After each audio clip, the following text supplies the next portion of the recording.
Il existe aujourd'hui suffisamment d'éléments robustes pour poser le diagnostic d'une croissance solide d'ici la fin de l'année. Deux indicateurs suffisent à conforter notre optimisme. Le climat des affaires, qui a quasiment restauré en septembre dernier sa moyenne de long terme et qui est au plus haut depuis 4 ans, suivi de la confiance des ménages. Une confiance retrouvée en passe de rattraper également son niveau moyen. Une confiance qui rejoint ses pics d'avant-crise.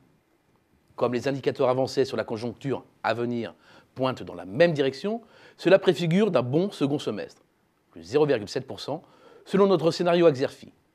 Bilan, en fin d'année, l'acquis de croissance ressortirait à plus 0,5 points contre 0,2 seulement fin 2014. Alors oui, statistiquement, la France sera bien sur les rails de la croissance début 2016. Mais cela ne suffit pas à faire une bonne année. Ce n'est que son point de départ. Il faut encore que les différents éléments participant à une reprise s'enchaînent pour pérenniser le mouvement et éviter que cela ne soit qu'un simple rebond sans suite, lié aux effets retardés de l'alignement exceptionnel des astres. Car il faut bien partir de cette hypothèse. L'essentiel des gains à tirer de la chute du pétrole sont derrière nous.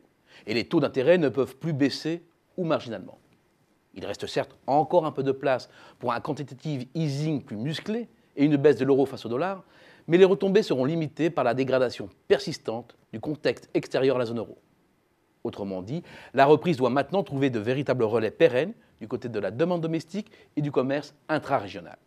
C'est la condition sine qua non pour que s'enclenche un nouveau cycle d'investissement et de baisse du chômage qui nous mette définitivement sur de bons rails.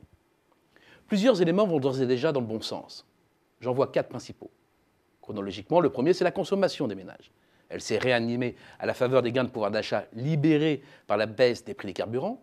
L'effet va se dissiper, mais il sera en partie compensé par les 2 milliards d'euros d'allègements fiscaux sur les ménages consentis pour 2016. En outre, les Français adoptent des comportements plus offensifs en ligne avec le redressement de leur morale.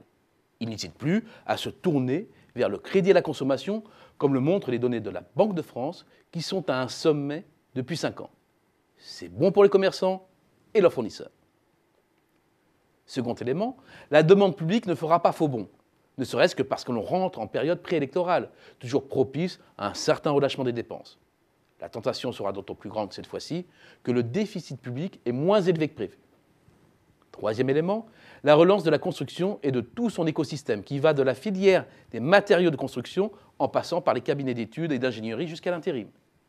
Enfin, dernier point d'appui, la France n'est pas un cas isolé en Europe et les demandes domestiques sont à l'unisson, comme le montre la progression constante des ventes en volume dans le commerce de détail dans la zone euro. Des ventes au plus haut depuis décembre 2008. Ensemble, ces 4 éléments vont progressivement remettre en tension les capacités de production. Et comme de surcroît, l'argent ne coûte rien et que l'accès au financement est aisé, cela nous apparaît suffisant pour enclencher sur un nouveau cycle de l'investissement et de l'emploi. C'est un contexte suffisamment porteur pour nous emmener en 2016 à 1,8% de croissance.